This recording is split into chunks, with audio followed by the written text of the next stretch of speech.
Alléluia. Alors que le nom du Seigneur soit béni, que le nom du Seigneur soit glorifié.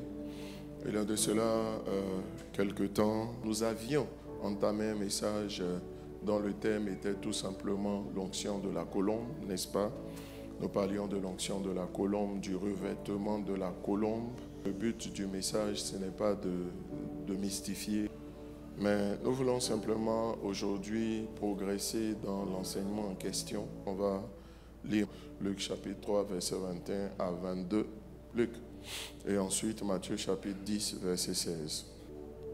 Tout le peuple se faisait baptiser. Jésus fut aussi baptisé. Et pendant qu'il priait, le ciel s'ouvrit et le Saint-Esprit descendit sur lui sous une forme corporelle comme une colombe. Et une voix fit entendre du ciel ces paroles: Tu es mon fils bien-aimé, en toi j'ai mis toute mon affection. Alors donc ce passage-là est simplement en train de nous montrer Jésus qui rentre dans les eaux du baptême. Et pendant que Jésus rentre dans les eaux du baptême, il se trouve tout simplement que la Bible va nous dire qu'au moment de son baptême, le ciel s'est ouvert. Et quand le ciel s'est ouvert, le Saint-Esprit est descendu sur Jésus sous la forme corporelle d'une colombe. Alors nous parlons de l'onction de la colombe ou du revêtement de la colombe tout simplement parce que le Saint-Esprit a recouvert l'Esprit sur une personne, ça s'appelle le revêtement. Le Saint-Esprit est descendu sur Jésus sous la forme corporelle d'une colombe. Et en ce moment-là, c'est là-dedans que nous parlons de l'onction de la colombe. Et nous disons simplement, Dieu a rendu le témoignage de Jésus que Jésus est son Fils bien-aimé en qui il a mis toute son affection.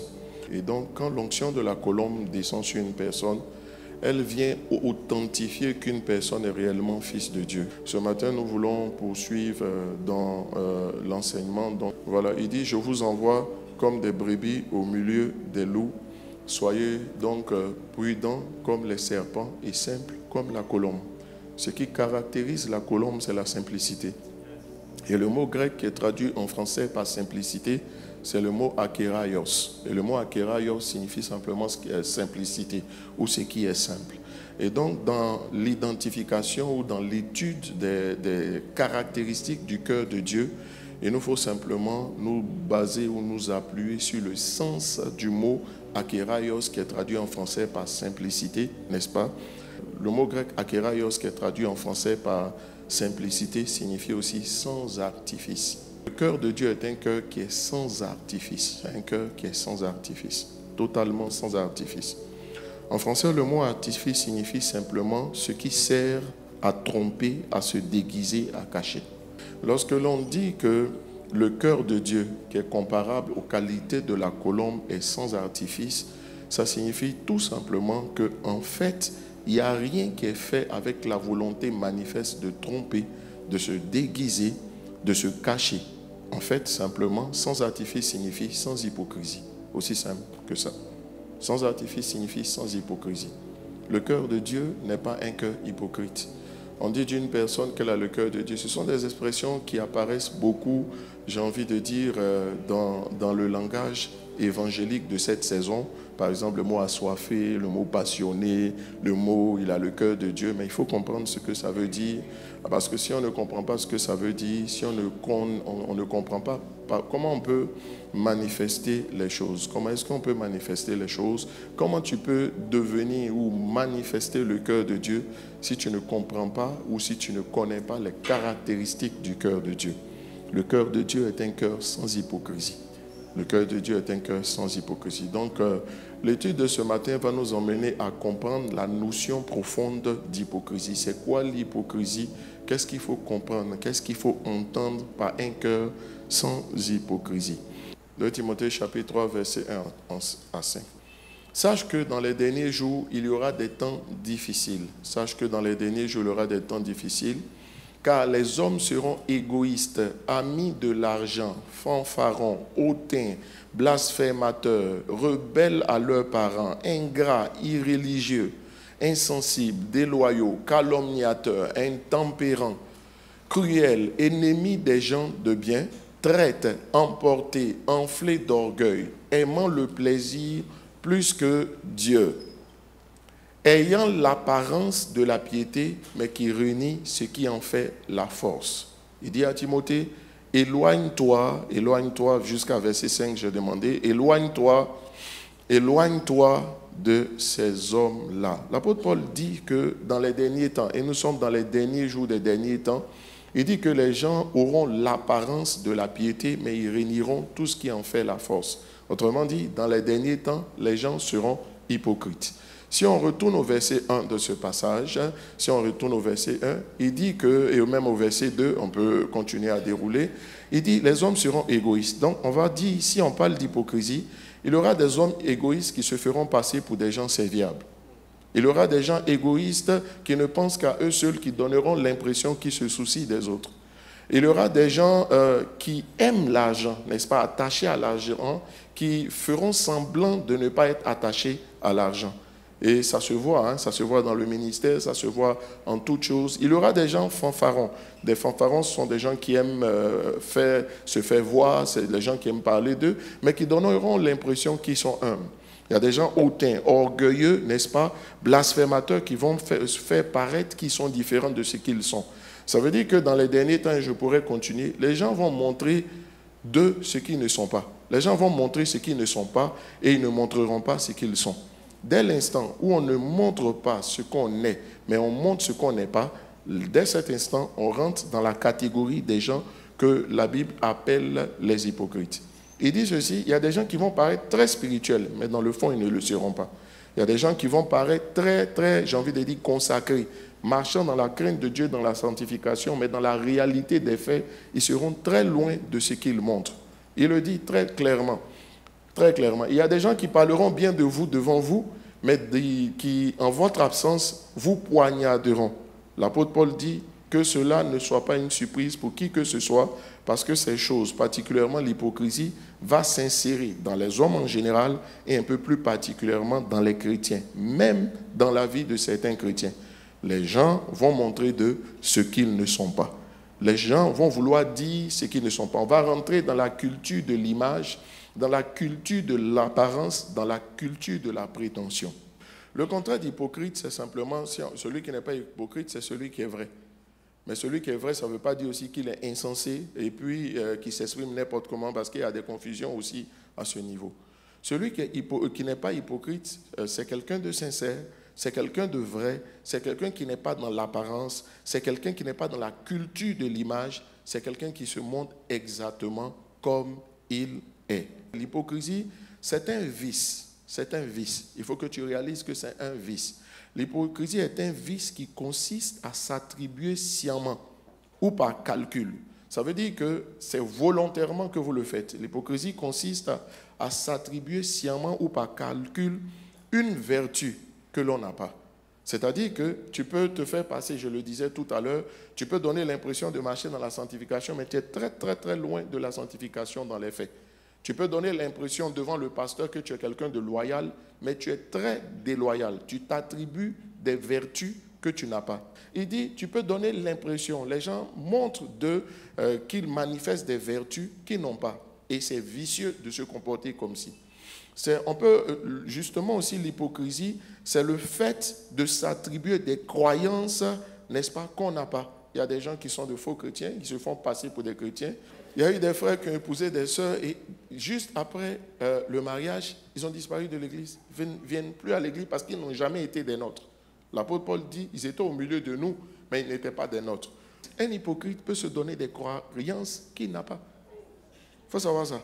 L'hypocrite aussi peut s'attribuer, au-delà de la vertu et des croyances qu'il n'a pas, une opinion qu'il n'a pas. C'est-à-dire que l'hypocrite peut te regarder et puis il va dire tu es le plus beau. Alors qu'il est convaincu, son cœur, il dit un vilain comme ça, il dit tu es le plus gentil alors qu'il n'était pas un point mauvais. Et pourquoi est-ce qu'il agit comme ça? Il est le seul conscient de ce qu'il fait. Mais en général, un hypocrite a une idée derrière la tête.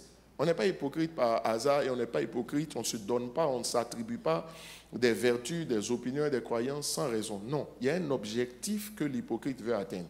Par exemple, si vous prenez Pierre, Pierre n'était pas un hypocrite, mais sous la pression de la vie. Et quand l'heure de la puissance des ténèbres a sonné, Pierre n'avait pas le coffre spirituel pour tenir. Pierre aimait Jésus. Pierre aimait vraiment Jésus. C'est pour ça qu'il faut faire la part des choses. Judas était un hypocrite. Pierre, non. Pierre n'a pas pu résister à la pression de la vie lorsque, la situation est devenue difficile, tout simplement parce qu'il n'avait pas le coffre spirituel pour le faire. Mais ce qu'il disait, il le pensait vraiment. Mais Judas, par exemple, il marchait avec Jésus, je le dis toujours, pour que quelqu'un vous confie ses offrandes ou bien ses finances, c'est qu'il vous fait confiance. Il vous fait confiance. Et puis vous savez que la Bible dit que Dieu ne tente personne, mais chacun est tenté par ses convoitises. Donc Jésus n'a pas pu donner les offrandes à Judas pour juste le tenter. Non, vous comprenez que ce n'est pas comme ça. Mais je veux simplement t'emmener à comprendre que quelqu'un peut avoir, un hypocrite peut avoir une opinion, n'est-ce pas? Même dans une réunion, il peut dire quelque chose qu'il ne pense pas. Il pense totalement le contraire. Mais pour des raisons qui lui sont propres, il va défendre des idées auxquelles il ne croit pas. Et il va te faire croire qu'il a une conviction qu'il n'a pas. Et ce n'est pas fini. Un hypocrite, donc, au-delà de la vertu, de la croyance et des opinions qu'il peut se donner qu'il n'a pas, peut se donner une piété qu'il n'a pas. Une piété. La piété, c'est quoi? C'est l'attachement à Dieu. L'attachement à Dieu. Quelquefois, on peut être à l'église et lorsqu'on prie, vous savez, dès l'instant où vous faites en public ce que vous ne faites pas en privé, vous devenez un gars qui est bizarre. Parce que je ne sais pas pourquoi, lorsque tu pries à la maison, tu ne cries pas, n'est-ce pas, pour dire « Oh, Alléluia ». Et puis quand tu arrives à l'église, tu dis « Oh, Alléluia ». Ce sont des choses qui doivent t'interpeller. Mais parce qu'en fait, l'hypocrite connaît les codes. Il connaît les codes. Voilà. Et parce qu'il connaît les codes, il s'oblige à être semblable ou à être en ligne, à être en accord avec les codes. Tu peux te donner une piété. C'est-à-dire, il peut venir et puis te donner l'impression qu'il jeûne alors que jamais il jeûne. Il mange tous les jours. Tu vois? Mais quand on parle de jeûne, il va te raconter des 40 jours. Il va dire, ah, voilà, je sors d'un 40. Il ne sort même pas de toute sa vie réunie. Depuis qu'il existe sur la terre, depuis que la terre est terre et qu'il est sur la terre, si on veut cumuler tous les jours auxquels il a jeûné, ça ne vaut même pas 4. Mais quand tu le vois, et croyez-moi, l'hypocrite, le mot hypocrite, le mot grec qui est traduit par hypocrite signifie un acteur. Mais il sait tellement jouer le rôle, tu vois, que tu vas lui donner le bon Dieu pour confession. Ça dit que quand tu le vois, tu as dit, mais le gars, il jeûne. Seigneur, je veux jeûner comme lui. Tu es en danger, il ne jeûne pas, le gars. Tu dis, tu veux jeûner comme lui parce qu'il s'est donné une piété, un attachement à Dieu qu'il n'a pas. Ta prière, là, quelquefois, par amour pour Dieu, Dieu n'exauce pas cette prière. Parce que si tu dis comme lui, oh, lui, il prétend. Tu vois, non, oh, lui, il ne jeûne pas. Si tu veux jeûner comme lui, oh, toute sa vie, il n'a cumulé que 4 jours de jeûne depuis qu'il existe sur la terre. Tu vois, tu vas te mettre dans des situations, et je vous dis, un acteur est reconnu comme acteur parce qu'il sait bien jouer le rôle. Et laissez-moi vous dire, le but n'est pas que quelqu'un cherche à identifier qui est vrai, qui est faux. Il y a des gens qui vous paraissent spirituels qui ne le sont pas. Il y a des gens, là, quand tu les vois, tu penses qu'ils sont des hommes de prière, mais ils ne prient pas même. Ils ne prient pas. Ils ne prient pas. Lui seul sait pourquoi il procède ainsi. Lui seul sait pourquoi il se donne cette image. Mais vous savez, le problème avec l'hypocrite, c'est que vous ne pouvez pas l'aider. Parce qu'il ne vous montre pas une faiblesse qu'il a, mais il vous révèle une force qu'il n'a pas. Donc, dans le fond, vous ne pouvez pas l'aider. Et il se condamne, n'est-ce pas, à se perdre. C'est juste une question de temps. Dans la parole de Dieu, j'ai essayé de fouiller, je suis loin d'avoir fini d'expliquer, mais dans la parole de Dieu, je me suis demandé, est-ce qu'il y a des personnages typiques qui ont fait preuve d'hypocrisie? Bien sûr que si. La Bible parle des scribes et des pharisiens. C'est l'exemple typique, n'est-ce pas, des hypocrites. Et on en arrivera au chapitre 23 du livre de Matthieu. C'est un chapitre où, quand on dit malheur à vous, scribes et pharisiens, hypocrites, ça apparaît plusieurs fois. On va étudier tout à l'heure les versets pour voir quelle vérité cela révèle. Maintenant, allons un peu plus loin. Dans la pratique, comment l'hypocrisie se manifeste? Un hypocrite va critiquer autrui. C'est-à-dire, l'hypocrisie, c'est quoi? C'est la critique d'autrui fondée sur une valeur que l'on contredit soi-même. Ça veut dire quoi? Ça veut dire que l'hypocrite peut s'asseoir et puis on parle de quelqu'un qui a chuté. Mais la manière dont il sera outré, et je peux le dire comment, la manière dont il sera choqué, la manière dont il sera consterné, outré, n'est-ce pas, offusqué, n'est-ce pas, par la chute de la personne, tu vas dire, mais non, mais pourtant lui-même, là, il est dans la chute. Les accusateurs de la femme adultère, vous vous souvenez, puis après Jésus a pris son doigt, il a commencé à écrire sur le sol. Les gens là même, je me suis posé une question. Dites-moi, est-ce qu'une femme peut chuter seule? Si elle a chuté, c'est qu'il y a le chuteur. Il n'y a pas la chuteuse sans le chuteur. Ça veut dire, mais je me suis posé la question, où est le frère? Le frère avec qui elle a chuté, là, où il était? Où il était? Où il était? Mais pourquoi c'est la femme là, elle seule, on met au milieu du cercle pour que les gens la jugent? Et quelle est cette façon même de juger les problèmes? Prendre les gens, venir les mettre au milieu pour vouloir les lapider. Ils mettent la femme au milieu du cercle. Et puis, ils sont en train de la juger. Vous savez quoi? Je suis convaincu que celui qui a chuté avec elle était dans le groupe de ceux qui l'accusaient. Oui. Quelquefois à l'église, face au scandale, quelqu'un semble scandalisé par une affaire, mais lui-même il est dedans. Est-ce que vous savez que ce qui est cocasse dans la vie, on peut se retrouver dans une situation où le coupable devient le juge. Et le coupable, il te juge l'affaire avec une telle sévérité. Mais c'est une haute dimension de l'hypocrisie. Tu vois, c'est une autre dimension de l'hypocrisie. Tu vois, quelqu'un peut se choquer de ce que les gens n'apportent pas leur dîme. Mais lui n'a jamais apporté sa dîme. Tous les jours, il dit, j'ai mordu son cousin. Mais je t'assure, mais il n'apporte jamais sa dîme. Mais tout le temps, il parle de ça. Quelle royale hypocrisie. Quelle royale hypocrisie. Quelle royale hypocrisie. Quelqu'un peut venir et dire, je n'aime pas l'impudicité et l'adultère. Pourtant, il est impudique et adultère. C'est-à-dire, il parle de valeurs que lui-même, sa vie contredit. Donc, dès l'instant où tu te retrouves en train de défendre en public des valeurs que tes actes ou ta vie contredit, tu es hypocrite. Tu es hypocrite. Une autre chose aussi, l'hypocrisie, c'est la critique d'autrui que l'on n'applique pas à soi-même. Ou tu critiques autrui par rapport à quelque chose, mais tu ne l'appliques pas à toi-même. Ou encore, quand tu l'appliques à toi-même, tu ne l'appliques pas avec la même rigueur. Ça aussi, c'est une forme d'hypocrisie. En fait, il faut comprendre, dans ce que j'essaie de faire passer comme message, il faut que tu réalises que si tu te retrouves en train de faire preuve vis-à-vis des autres, d'une fermeté, d'une dureté, n'est-ce pas, d'un niveau d'exigence que tu n'as pas vis-à-vis de toi-même, tu vas finir hypocrite tôt ou tard. Tu es en train d'entretenir une sémence qu'on appelle Bélial dans ton cœur. C'est la sémence du diable dans ton cœur qui va grandir pour t'emmener à des actes qui demain vont t'emmener à te présenter comme tu ne l'es pas. Quelqu'un dit Amen? Quelqu'un dit Amen?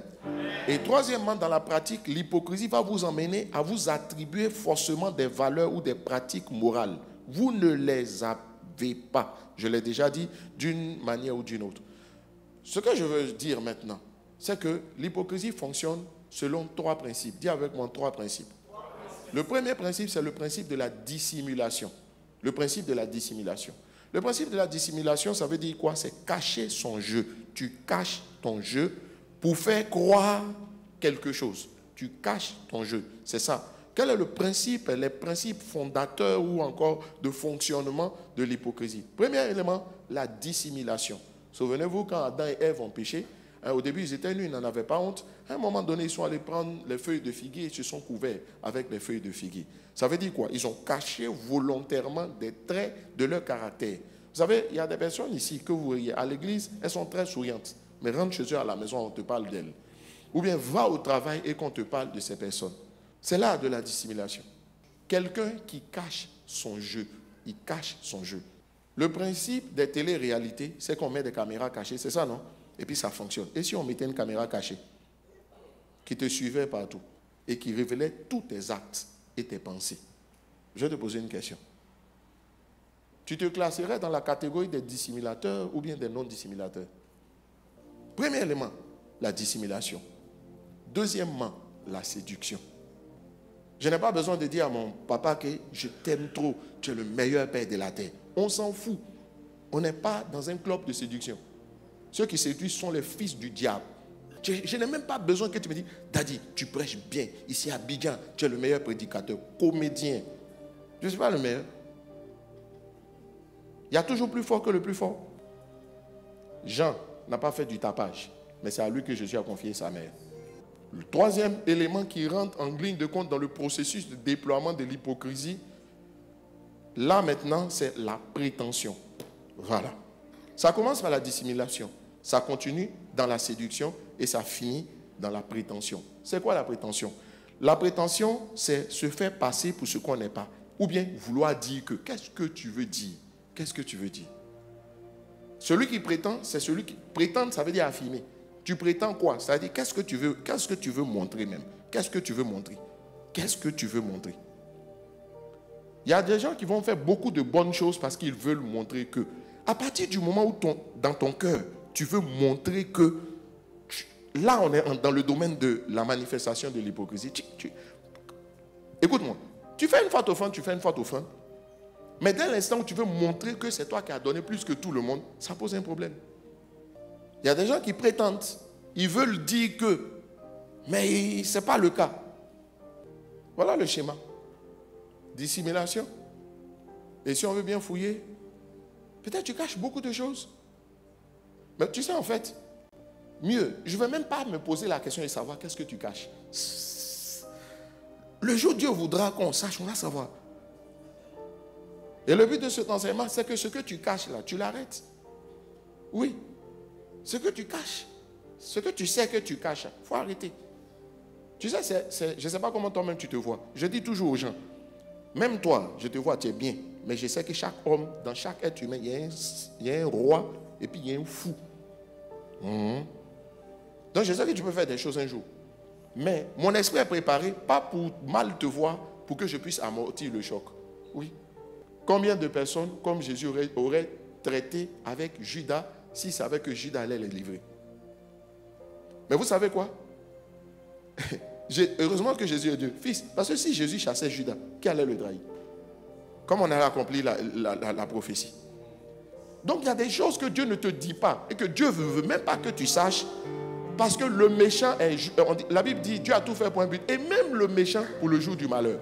Ça dit que pour le jour du malheur qui doit arriver afin que la gloire de Dieu éclate. Donc s'il y a des choses, tu sais vite, tu vas chasser les gens, tu vas prendre des décisions. C'est humain de prendre des décisions contre un hypocrite. Mais tu sais quoi? Dieu ne l'a pas mis. Parmi 12 gars, 12 disciples, il y avait un qui était traître. Chacun a besoin de son traître. Chacun a besoin de son hypocrite. Oui. Non, tu en as besoin. Tu en as besoin. Pourquoi Jésus appelle Judas mon ami? Aidez-moi à trouver le passage. Où il trempe le morceau de pain le jour où il institue la Sainte Seine, la veille du jour. Et puis il dit mon ami. Comment tu peux l'appeler mon ami? C'est un traître. C'est un hypocrite. Judas a résolu pendant longtemps. Le jour où la femme pécheresse a cassé le parfum de nard et l'a répandu sur les pieds de Jésus, ce jour-là. Vous savez quoi? Judas a dit Jésus est mauvais. C'est le jour-là que le cœur de Judas a tourné. Judas a dit, mais nous on pensait que toi tu es désintéressé, que tu n'aimes pas l'argent, tu n'aimes pas la gloire et les honneurs. Or toi-même tu es attaché à ça. Pourquoi tu n'as pas chassé la femme quand elle est venue casser le parfum? Et si vous vous souvenez, il a dit, on pouvait vendre ce parfum, n'est-ce pas, pour prendre le revenu pour le donner aux pauvres. Ça veut dire dans l'église, il y a des gens qui ont de bonnes idées là. Mais c'est parce que, et la Bible dit, c'est parce que Judas était voleur. C'est pas, il s'est imaginé, le parfum d'Éna, ça vaut un an de salaire. Combien d'argent allait rentrer dans les caisses, puis il allait voler? Oui. Donc tu as des gens qui défendent des idées. Je l'ai déjà expliqué. Ils défendent des idées. Ils sont fermes, mais ils sont très loin de la vérité. Très, très loin. Très, très loin. Il faut un tout pour faire une vie. Il faut aussi des hypocrites, mais que ce ne soit pas toi. C'est ça qu'il faut se dire. Que ce ne soit pas toi. Que ça ne vienne pas de toi. Que ça ne passe pas par toi. Oui. Vous savez quoi? Tu m'as dit je prêche bien. Tu m'as dit je ne prêche pas bien. Moi-même, je sais qu'il prêche bien. Est-ce que c'est par orgueil? Non. Parce que si moi-même, je n'apprécie pas ce qu'il fait, qui va apprécier? La chose dont je dois m'assurer, est-ce que j'ai la culture à m'améliorer? Ben si. Bien si. Hier encore, le Saint-Esprit me dit, il dit, tu vois, l'art de progresser dans la vie, c'est de réduire tes défauts et de faire monter tes qualités. Voilà. Il dit voici l'art de réussir. Et c'est comme si, je l'ai reçu comme une injonction du Saint-Esprit pour le cinquantenaire. Il dit, il faut regarder tes plus grands défauts et puis il faut les corriger. Il dit, et il me dit ceci, tes qualités sont mieux exposées lorsque tes défauts sont gommés. Il dit, tu exposes mieux tes qualités lorsque tu gommes tes défauts. Oui, donc développer son talent, là, c'est aussi gommer ses erreurs. Séduction, prétention, dissimulation. Que tu veux ou pas, tu es quelque part. Il y a deux maisons, les droits. Peu importe. La raison pour laquelle Dieu amène ce message, c'est que ça soit corrigé. C'est tout. Je vais relever un autre aspect important. Il y a l'aspect pernicieux de l'hypocrisie, c'est ce que je viens de citer. Mais il y a un autre côté non pernicieux de l'hypocrisie, mais qui détruit. Vous savez quoi? Est-ce que vous savez que quand quelqu'un mérite d'entendre la vérité, il faut lui dire la vérité? Mais il faut savoir lui dire la vérité avec diplomatie. Et c'est là que l'aspect de la douceur intervient. Dire la vérité aux gens, c'est un impératif. Mais la manière de dire la vérité importe. Quant au fait de dire la vérité, c'est indiscutable. Tu ne peux pas cacher la vérité là où il faut dire la vérité. Mais il faut savoir que la manière de dire la vérité est très importante.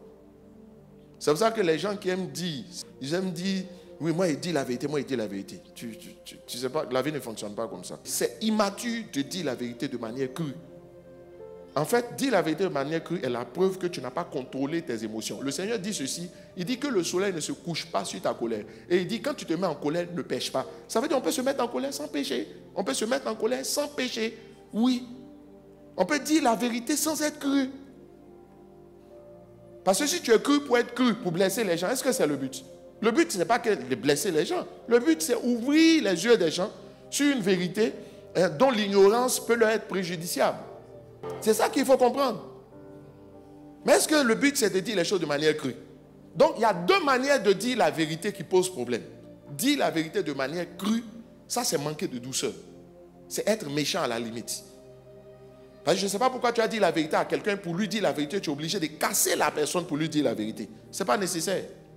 Ce que Dieu attend de nous dans la douceur, c'est de pouvoir savoir encourager. Savoir encourager. Et même lorsqu'on est en train de reprendre, c'est de pouvoir traduire l'amour. Il y a une deuxième manière de dire la vérité qui est problématique aux yeux du Seigneur. Vous savez laquelle? C'est dire la vérité avec trop de diplomatie. Dire la vérité sans diplomatie, c'est-à-dire de manière crue, c'est un problème. Mais dire la vérité avec trop de diplomatie, c'est aussi un problème.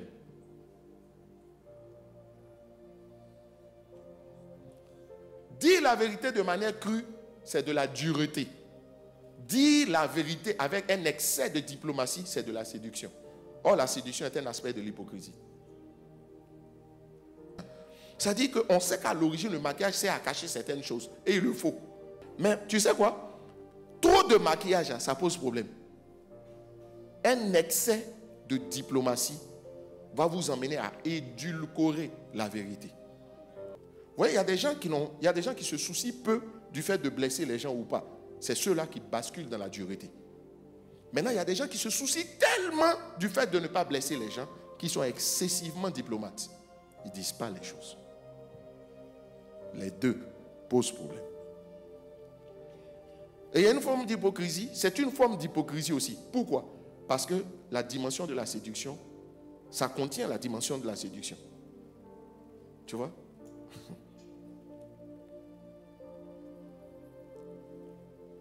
De quel côté vous vous classez? La plupart du temps, on trouve des gens qui disent la vérité de manière crue. Mais des gens, en fait, dire la vérité sans artifice, sans hypocrisie, c'est être diplomate, mais pas excessivement diplomate, au point de ne pas dire les choses. Un chat s'appelle un chat. Ayez ce cœur-là. C'est-à-dire, à l'origine, vous ne voulez pas blesser les gens. La manière de dire les choses doit vous importer. Parce que le but, c'est que les gens deviennent meilleurs. Ce n'est pas de les casser. Il faut savoir dire les choses. Et il faut dire les choses au bon moment. Un excès de diplomatie, c'est de la séduction. Oui, c'est de la séduction. Or, la séduction est démoniaque. Et c'est là que je pense que je peux m'arrêter.